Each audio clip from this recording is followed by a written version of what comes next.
ಮಹಾದೇವಿ ಅಮ್ಮ ಶ್ರೀ ಚಕ್ರವಾಸಿನಿ. ಊಟ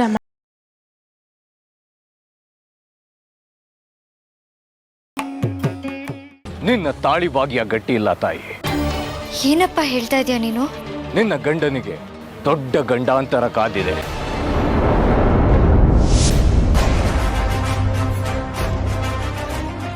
ಮೇಷಮ್ಮ, ನನಗೆ ಯಾರ್ಯಾರ ಜೊತೆನೂ ಕೂತ್ಕೊಳ್ಳೋಕೆ ಇಷ್ಟ ಇಲ್ಲ. ಬೇಕಾದ್ರೆ ಇವಳಿಗೆ ಬೇರೆ ಹೇಳ್ಕೊಡಿ, ನನ್ನ ಜೊತೆ ಬೇಡ. ಎಲ್ಲಾಡಿ ಬಂದೆ ಎನ್ನ ರಂಗಯ್ಯನಿ. ತುಂಬ ಚೆನ್ನಾಗಿ ಹೇಳ್ತೀಯ ಪುಟ್ಟಿ, ಮಧುರವಾದ ಕಂಠ ನಿಂದು. ಅಮ್ಮ, ನಾನು ನಿಂಗೆ ಹೇಳ್ದೆ ಅಲ್ವಾ, ಅವಳು ತುಂಬ ಚೂಟಿದ್ದಾಳೆ, ಬೇಗ ಹಾಡು ಕಲಿತಾಳೆ ಅಂತ. ಶ್ರದ್ಧೆಯಿಂದ ಕಲಿಬೇಕು, ದಿನಾಲೂ ಅಭ್ಯಾಸ ಮಾಡಬೇಕು, ಸರಿನಾ? ಯಾಕೆ ಸೌಗತಿ, ಏನಾಯ್ತು? ಈಗ ಇವಳೆ ತಾನೆ ನಿಮ್ ಪ್ರಿಯ ಶಿಷ್ಯೆ, ಇವಳಿಗೆ ಹೇಳ್ಕೊಡಿ. ಸೌಗತಿ, ಸೌಗತಿ!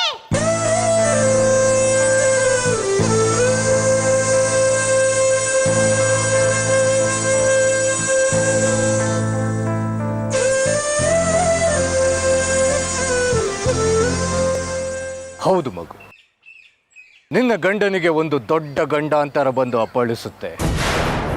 ಅದರಿಂದ ಪಾರಾದ್ರೆ ನಿನ್ನ ಗಂಡ 100 ವರ್ಷ ಸುಖವಾಗಿ ಬಾಳ್ತಾನೆ.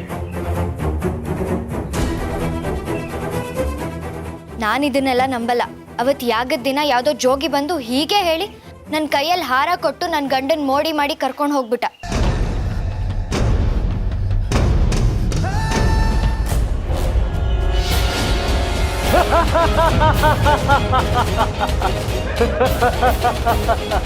ನಾನು ನಿಮ್ಮನ್ನೆಲ್ಲ ನಂಬಲ್ಲ. ಭಿಕ್ಷೆ ತಗೊಂಡು ಹೊರಡು. ನಾನು ನಿನಗೆ ಹಾರ ತುರಾಯಿ ಕೊಡೋದಿಲ್ಲ ಮಗು. ನಾನು ಹೇಳಿದ ಜಾಗದಲ್ಲಿ ನಿನ್ನ ಗಂಡ ಶಿವ ಧ್ಯಾನ ಮಾಡಿದರೆ ಅವನಿಗೆ ಬಂದಿರೋ ಗಂಡಾಂತರ ದೂರ ಆಗುತ್ತೆ. ನನಗೆ ತುಂಬು ಮನಸ್ಸಿನಿಂದ ಭಿಕ್ಷೆ ನೀಡ್ತಾ ಇದೆಯಾ, ಅದಕ್ಕೆ ಪ್ರತಿಯಾಗಿ ನಿನಗೆ ಉಪಕಾರ ಮಾಡ್ತಿದ್ರೆ ಆ ಶಿವ ಮೆಚ್ತಾದ. ನಾನು ಹೇಳಿದ್ದನ್ನ ನೀನು ಕೇಳಿದ್ರೆ ನೀನು ಕೊಡೋ ಭಿಕ್ಷೆನ ನಾನು ಸ್ವೀಕರಿಸ್ತೀನಿ. ಇಲ್ಲ ಅಂದ್ರೆ ಇವತ್ತೆಲ್ಲ ನಾನು ಭಿಕ್ಷೆ ಬೇಡೋದೇ ಇಲ್ಲ, ಹಾಗೆ ಹೊರಟೋಗ್ಬಿಡ್ತೇನೆ. ಓಂ ನಮಃ ಶಿವಾಯ. ಸರಿ, ಅದೇನು ಅಂತ ಹೇಳು. ಊರ್ ಹೊರಗಿನ ಶಿವನ ದೇವಸ್ಥಾನಕ್ಕೆ ನಾಳೆ ಸೂರ್ಯ ಹುಟ್ಟೋ ಮುಂಚೆ ಹೋಗಿ ಸ್ನಾನ ಮಾಡಿ ಮಡಿಯಾಗಬೇಕು. ಶಿವನ ಸನ್ನಿಧಾನದಲ್ಲಿ ನಿಂತು ಭಕ್ತಿಯಿಂದ ಮೃತ್ಯುಂಜಯ ಮಂತ್ರನ 108 ಸಾತಿ ಜಪಿಸ್ಬೇಕು. ಹಾಗೆ ಮಾಡಿದ್ರೆ ಮಾತ್ರ ನಿನ್ನ ಗಂಡ ಗಂಡಾಂತರದಿಂದ ಪಾರಾಗ್ತಾನೆ. ಆಯ್ತು, ಪೂಜೆ ಮಾಡಿದ್ರೆ ನನ್ನ ಗಂಡ ಅಪಾಯದಿಂದ ಪಾರಾಗ್ತಾರೆ ಅಂದರೆ ನಾನೇ ಹೇಳಿ ಪೂಜೆ ಮಾಡಿಸ್ತೀನಿ. ನಿನ್ನ ಮೇಲೆ ಅನುಮಾನ ಪಟ್ಟೆ ಅಂತ ಬೇಜಾರು ಮಾಡ್ಕೋಬೇಡ. ತಗೋ ಭಿಕ್ಷೆ.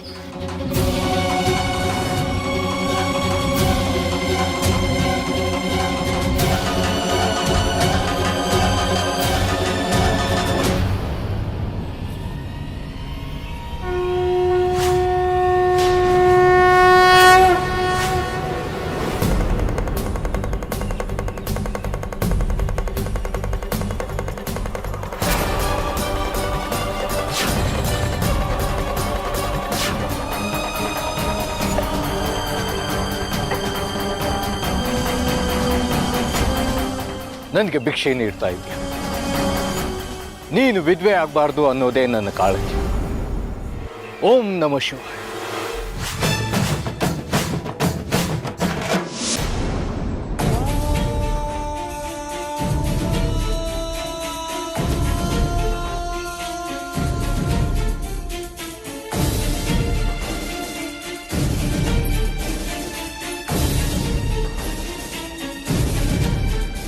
ಏನಂದ ಶಾಸ್ತ್ರದವನು? ಅದು ನಿಮಗೆ ದೊಡ್ಡ ಗಂಡಾಂತರ ಇದೆಯಂತೆ, ಅದಕ್ಕೆ ಪರಿಹಾರನೂ ಹೇಳ್ದ ಅವನು. ಈಗ ತಾನೇ ನನ್ನ ಜಾತಕ ನೋಡ್ತಾ ಇದ್ದೆ, ಎಲ್ಲೋ ಏನೋ ನನಗೆ ಅಪಾಯ ಸೂಚನೆ ಬರ್ತಾ ಇದೆ. ಬಹುಶಃ ಅವನಿಗೂ ಅದೇ ಹೊಳೆದಿರ್ಬೋದು. ಏನಂತೆ ಪರಿಹಾರ? ನಮ್ಮೂರ ಆಚೆ ಇರೋ ಶಿವನ ದೇವಸ್ಥಾನಕ್ಕೆ ನಾಳೆ ಬೆಳಗ್ಗೆನೆ ಹೋಗಿ ಮೃತ್ಯುಂಜಯ ಜಪ ಮಾಡಬೇಕಂತೆ. ಆಗ ಗಂಡಾಂತರ ದೂರ ಆಗತ್ತಂತೆ. ಮಾಡೋಣ ಬಿಡು. ನನ್ನ ಗಂಡಾಂತರ ಪಾರಾಗತ್ತೆ ಅನ್ನೋದಾದರೆ ಶಿವನ್ ಜಪ ಮಾಡೋದ್ರಲ್ಲಿ ತಪ್ಪೇನಿಲ್ಲ. ನಾಳೆ ಅಲ್ಲಿಗೆ ಹೋಗೋದಕ್ಕೆ ಎಲ್ಲ ಸಿದ್ಧತೆ ಮಾಡು. ಸರಿ ರೀ.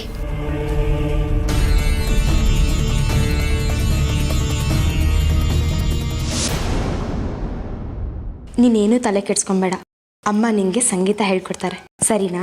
ಹೌದು ಪುಟ್ಟಿ, ನಾನು ಹೇಳ್ಕೊಡ್ತೀನಿ ನಿಂಗೆ ಸಂಗೀತನ. ನೀವಿಬ್ರು ತುಂಬಾ ಒಳ್ಳೆಯವರು.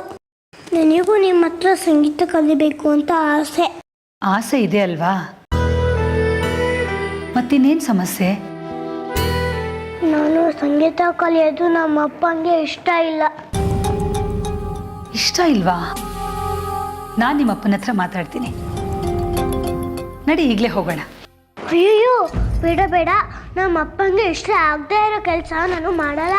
ಅವ್ರಿಗೂ ಬೇಜಾರಾಗತ್ತೆ, ಆಮೇಲೆ ನನಗೂ ಬೇಜಾರಾಗ್ಬಿಡತ್ತೆ. ಇವಾಗ ನೀನು ಸಂಗೀತ ಕಲ್ತಿಲ್ಲ ಅಂದರೆ ನನಗೂ ನಮ್ಮ ಅಮ್ಮಂಗೂ ಇಬ್ಬರಿಗೂ ಬೇಜಾರಾಗುತ್ತೆ.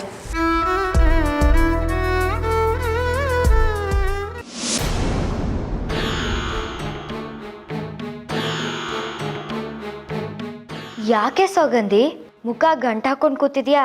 ಏನಾಯ್ತು ಅಂತ ನಾನು ಪದೇ ಪದೇ ಕೇಳಿ ನನ್ನ ಹೊಟ್ಟು ಹರಿಸ್ಬೇಡ. ಏಯ್, ಯಾಕೆ? ಯಾರ ಜೊತೆ ಜಗಳ ಆಡ್ಕೊಂಬಂದೆ? ಹೌದು, ನಾನು ಜಗಳ ಗಂಟಿದೆ. ಎಲ್ಲರ ಜೊತೆನೂ ನಾನು ಜಗಳ ಮಾಡೋದು ಒಂದೇ ನನಗೆ ಗೊತ್ತು. ಆಯ್ತಾ, ಸಮಾಧಾನನಾ? ನೀನು ಸಂಗೀತ ಪಾಠಕ್ಕಲ್ವಾ ಹೋಗಿದ್ದು? ಇಷ್ಟು ಬೇಗ ಮುಗ್ದೋಯ್ತಾ? ಮುಗಿಲಿಲ್ಲ, ನಾನೇ ಬಂದೆ. ಯಾಕೆ? ಅದೊಂಥರ ಧರ್ಮಛತ್ರ, ಅದಕ್ಕೆ. ಏನೇ ಹಂಗಂದ್ರೆ? ತಾತನ ದೇವಸ್ಥಾನದಲ್ಲಿ ಎಲ್ರಿಗೂ ಪ್ರಸಾದ ಕೊಡ್ತಾರಲ್ಲ, ಅದೇ ತರ ಈ ಸಂಗೀತ ಪಾಠ. ಅಲ್ಲೇನೋ ತರ್ಲೆ ಮಾಡ್ಕೊಂಬಂದು ಇಲ್ಲಿ ಬಂದು ಕತೆ ಹೊಡಿತಿದ್ಯಾ? ತಡ್ಲೇನೂ ಇಲ್ಲ, ಎಂಥದ್ದು ಇಲ್ಲ. ನಾಳೆಯಿಂದ ನಾನು ಸಂಗೀತ ಪಾಠಕ್ಕೆ ಹೋಗಲ್ಲ ಅಷ್ಟೇ. ಏಯ್, ನಿಂತ್ಕೋ. ನಿಮ್ಮ ತಾತಂಗೆ ದುಂಬಾಲ್ ಬಿದ್ದು ಸಂಗೀತ ಪಾಠಕ್ಕೆ ಹೋಗ್ಲೇಬೇಕು ಅಂತ ಹಠ ಮಾಡಿ ಈಗ ಹೋಗಲ್ಲ ಅಂತ್ಯಾ? ಅದೆಲ್ಲ ನಡೆಯಲ್ಲ. ನಡಿ ಸಂಗೀತ ಪಾಠಕ್ಕೆ. ನಾನು ಹೋಗಲ್ಲ ಅಂದ್ರೆ ಹೋಗಲ್ಲ. ಸಂಗೀತ ಮಿಸ್ಟ್ರು ತುಂಬಾ ಕೆಟ್ಟವರು. ಯಾಕೆ ಹೀಗೆ ಮಾತಾಡ್ತಿದ್ಯಾ? ಅವ್ರು ಯಾಕೆ ಕೆಟ್ಟವ್ರಾಗ್ತಾರೆ? ಅವರು ಸಂಗೀತ ಪಾಠ ಮಾಡಬೇಕಾದ್ರೆ ನನ್ನನ್ನ ಯಾರ್ಯಾರ ಜೊತೆನೂ ಕೂಡಿಸ್ತಾರೆ. ಅದು ನನಗೆ ಸರಿ ಬರಲ್ಲ, ಅದಕ್ಕೆ. ನೀನೇನು ದೊಡ್ಡ ಯುವರಾಣಿನಾ? ನಿನ್ನೊಬ್ಳೆ ಕೂರಿಸಿ ಸಂಗೀತ ಪಾಠ ಹೇಳ್ಕೊಡಕ್ಕೆ? ಎಲ್ಲ ಮಕ್ಕಳು ಹೇಗೆ ಗಂಭೀರವಾಗಿ ಸಂಗೀತ ಪಾಠ ಕಲಿತಾರೋ ನೀನು ಹಾಗೆ ಕಲಿಬೇಕು, ತಿಳಿತಾ? ನಡಿ ಈಗ ಪಾಠಕ್ಕೆ. ಅಮ್ಮ, ಆ ಗೂಬೆ ಜೊತೆ ನಾನು ಸಂಗೀತ ಕಲಿಯಕ್ಕೆ ಹೋಗಲ್ಲ. ಏಯ್ ಸೌಗಂಧಿ, ಹಾಗೆಲ್ಲ ಮಾತಾಡಬಾರ್ದು. ಅಷ್ಟಕ್ಕೂ ನೀನು ಯಾರ ಜೊತೆ ಸಂಗೀತ ಕಲಿಯಲ್ಲ ಅಂತ ಹೇಳ್ತಿದ್ಯಾ? ಇನ್ಯಾರು? ಅವಳೇ, ಆ ಹಿರಣ್ಮಯಿ. ಹಿರಣ್ಮಯಿ ಸಂಗೀತ ಕಲಿತಿದಳ? ಅವಳಾಗೆ ಬಂದು ಸಂಗೀತ ಕಲಿಸಿ ಅಂತ ಕೇಳಿಲ್ಲ. ಮತ್ತೆ ಅವರಪ್ಪ ಬಂದು ಸೇರ್ಸಿದ್ರಾ?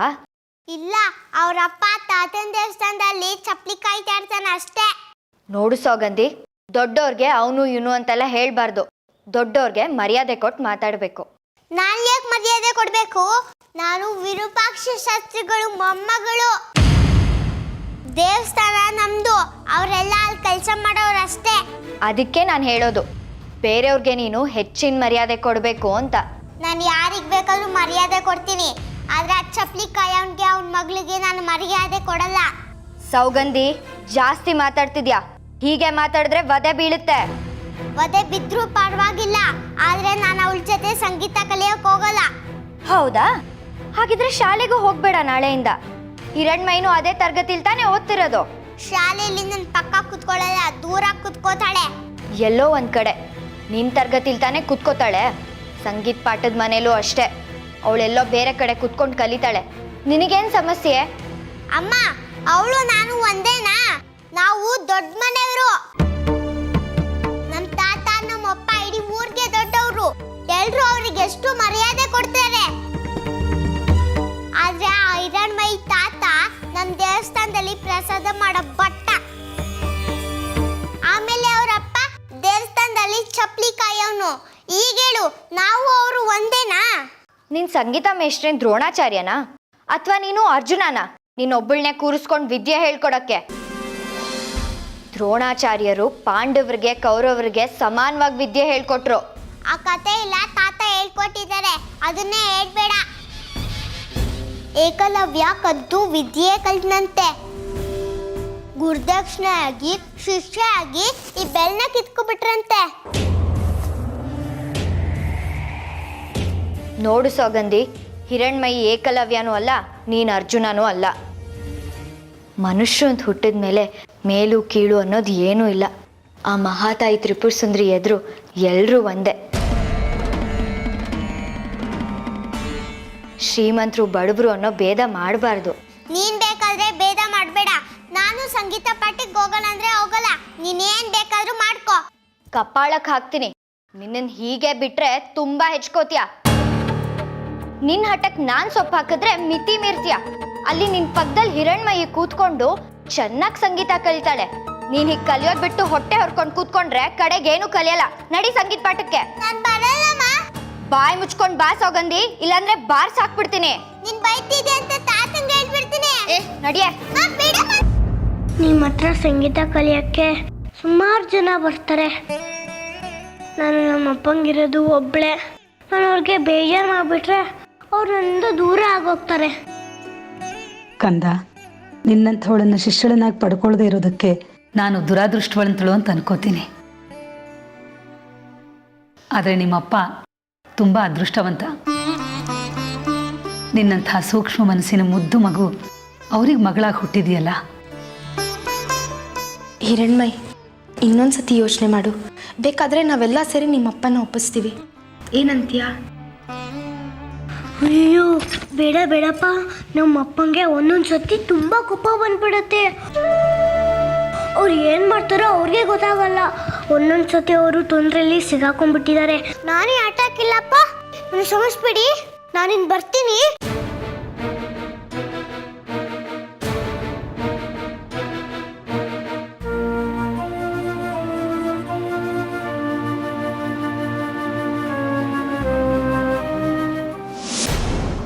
ಅರೆ ಹಿರಣ್ಮಯಿ, ಎಲ್ಲಿಗೆ ಹೊರಟೆ?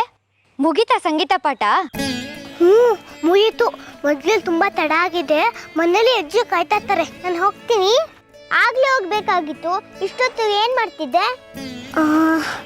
ಅದು ಸೌಗಂಧಿಕಾ, ನೀನು ನನ್ನಿಂದ ಸಂಗೀತ ಪಾಠ ಇಂದ ಎದ್ದೋದಿ ಅಲ್ವಾ? ಅದನ್ನ ಬಾಯಿ ಬಿಟ್ಟು ಹೇಳ್ಬೇಕಾ? ಸೌಗಂಧಿ, ಹಾಗೆಲ್ಲ ಮಾತಾಡ್ಬಾರ್ದು ಅಂತ ಹೇಳ್ದೆ ತಾನೇ ನಿಂಗೆ? ಪರವಾಗಿಲ್ಲ ಬಿಡಿ. ಅವಳು ಅಂದಿದ್ದಕ್ಕೆ ನಂಗೇನು ಬೇಜಾರಾಗಿಲ್ಲ. ಸೌಗಂಧಿಕಾ, ನೀನು ನನಗೋಸ್ಕರ ಸಂಗೀತ ಪಾಠ ಕಲಿಯೋದು ಬಿಡ್ಬೇಡ ಕಣೆ. ಅದಕ್ಕೆ ನೀನೇನು ಮಾಡಬೇಕು ಅಂತ ಗೊತ್ತು ತಾನೆ? ಗೊತ್ತು. ನಾನು ನಿನ್ನ ಜೊತೆ ಸಂಗೀತ ಪಾಠ ಕಲಿಬಾರ್ದು ಅಲ್ವಾ? ನೀನು ನಿನ್ನ ಸಂಗೀತ ಪಾಠ ಮುಂದುವರ್ಸು. ನಾನೇನು ಸಂಗೀತ ಕಲಿಯಲ್ಲ, ಸರಿನಾ? ಹಿರಣ್ಮಯಿ, ಏನ್ ಹೇಳ್ತಿದ್ಯಮ್ಮ? ಅವಳು ಹೇಳಿದ್ ಕೇಳಿಸ್ಲಿಲ್ವೇನಮ್ಮ? ಇನ್ಮೇಲೆ ಸಂಗೀತ ಕಲಿಯಕ್ಕೆ ಬರಲ್ವಂತೆ ಅವಳು. ಸೌಗಂಧಿ, ನಾನು ಅವಳ ಹತ್ರ ಮಾತಾಡ್ತಿಲ್ವಾ? ನೀನೇನಕ್ಕೆ ಮೂಗ್ ತುರಿಸ್ತಿದ್ಯಾ? ತಲೆ ಹರಟೆ. ಅವಳನ್ನ ಬೈಬೇಡಿ. ನಾನು ಸಂಗೀತ ಕಲಿಯೋ ಆಸೆ ಇದ್ರು ಅದು ಸಾಧ್ಯ ಇಲ್ಲ. ನಮ್ಮಪ್ಪಂಗೆ ನಾನು ಸಂಗೀತ ಕಲಿಯೋದು ಇಷ್ಟ ಇಲ್ಲ. ನನಗೆ ಸಂಗೀತಕ್ಕಿಂತ ನಮ್ಮಪ್ಪನ ಮುಖ್ಯ. ನೀನು ಚೆನ್ನಾಗಿ ಸಂಗೀತ ಹಾಡೋದನ್ನ ಕಲ್ತ್ಕೋ. ನನಗೆ ಅದೇ ಸಂತೋಷ.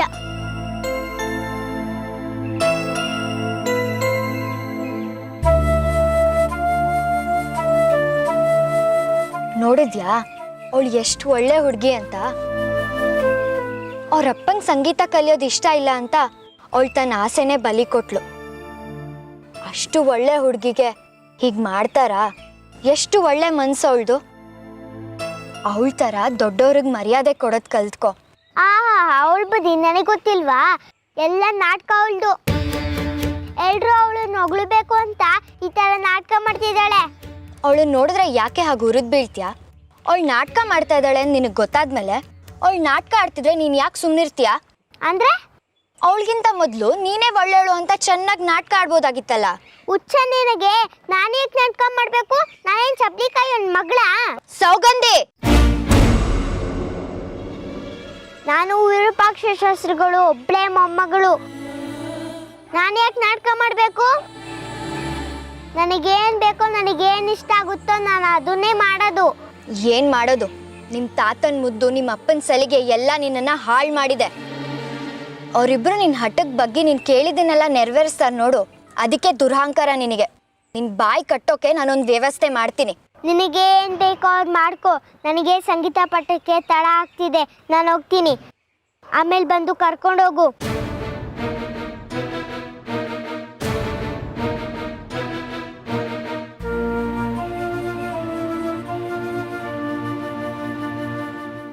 ಅಮ್ಮ ತ್ರಿಪುರ ಸುಂದ್ರಿ, ಇವಳಿಗೆ ಒಳ್ಳೆ ಬುದ್ಧಿ ಕೊಟ್ಟು ನೀನೇ ಕಾಪಾಡಮ್ಮ.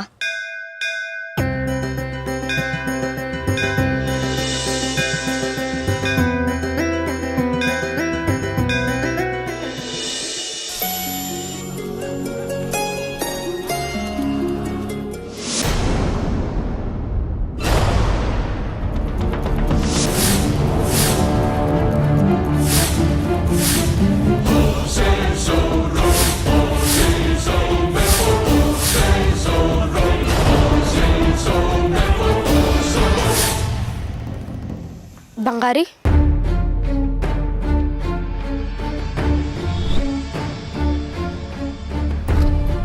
ನಿಮ್ಮ ಹತ್ರ ಸ್ವಲ್ಪ ಮಾತಾಡಬೇಕಿತ್ತು. ಆಫೀಸ್ ಹತ್ರ ಬನ್ನಿ.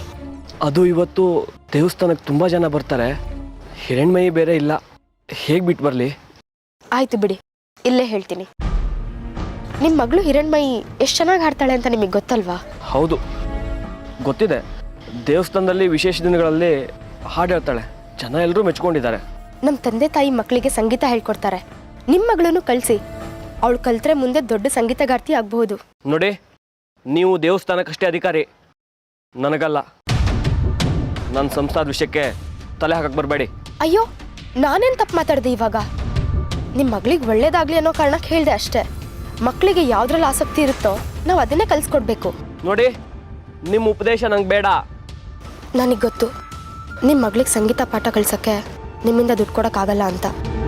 ನಾನು ನಮ್ಮ ಅಮ್ಮಂಗೆ ಹೇಳ್ತೀನಿ ಬಿಡಿ, ಉಚಿತವಾಗಿ ಸಂಗೀತ ಪಾಠ ಕಳ್ಸೋಕ್ಕೆ. ನೋಡಿ, ನಾನು ಚಪ್ಪಲಿ ಕಾಯೋನೇ ಇರಬಹುದು, ಆದರೆ ಯಾರ ಕರುಣೆ ಆಗಲಿ ಭಿಕ್ಷೆ ಆಗಲಿ ನಂಗೆ ಬೇಡ.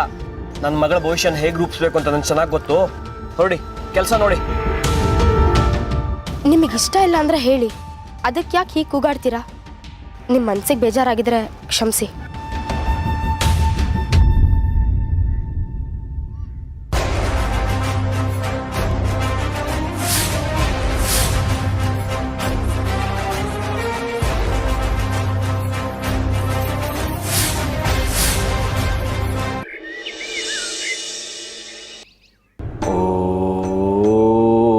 ನಮಃ ಶಿವಾಯ. ಓಂ ನಮಃ ಶಿವಾಯ. ಓಂ ನಮಃ ಶಿವಾಯ. ಓಂ ನಮಃ ಶಿವಾಯ. ನಿಮಗೆ ದೊಡ್ಡ ಗಂಡಾಂತರ ಇದೆಯಂತೆ. ನಮ್ಮೂರ ಆಚೆ ಇರೋ ಶಿವನ ದೇವಸ್ಥಾನಕ್ಕೆ ನಾಳೆ ಬೆಳಗ್ಗೆನೆ ಹೋಗಿ ಮೃತ್ಯುಂಜಯ ಜಪ ಮಾಡಬೇಕಂತೆ. ಆಗ ಗಂಡಾಂತರ ದೂರ ಆಗತ್ತಂತೆ.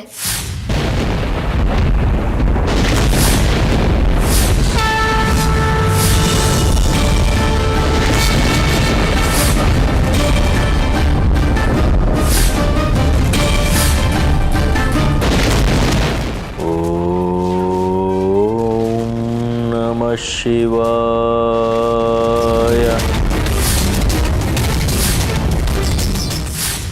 ಓಂ ನಮಃ ಶಿವಾಯ.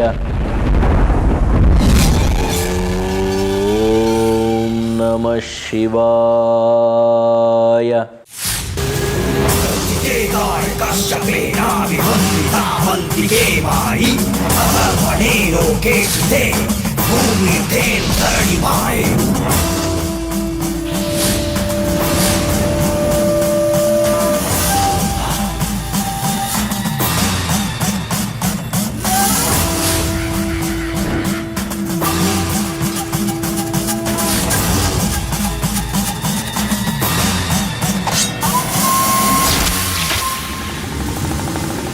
ಸೌಗಂಧಿಕ, ನೆನ್ನೆ ಕೊಬ್ಬರಿ ಮಿಠಾಯಿ ಕೊಡಿಸ್ದಂಗೆ ಇವತ್ತು ಐಸ್ ಕ್ರೀಮ್ ಕೊಡಿಸ್ತೀಯಾ? ಕೊಡ್ಸಲ್ಲ.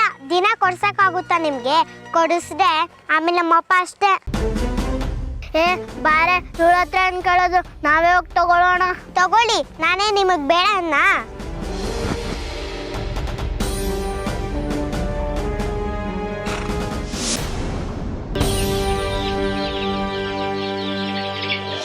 ಹಿರಣ್ಮಯಿ ಅವರೆಲ್ಲ ಐಸ್ ಕ್ರೀಮ್ ತರಕ್ ಹೋದ್ರು, ನೀನು ತಗೋಗೆ.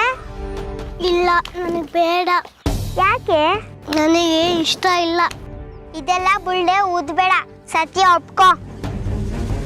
ಚಪ್ಪಲಿ ಕಾಯೋದ್ರಿಂದ ಎಷ್ಟು ಮಹಾ ದುಡ್ಡು ಸಿಕ್ಬಿಡುತ್ತೆ. ಅದಕ್ಕೆ ಇವರಪ್ಪ ಇವಳಿಗೆ ಐಸ್ ಕ್ರೀಮು ಚಾಕ್ಲೇಟು ಏನು ಕೊಡ್ಸಲ್ಲ.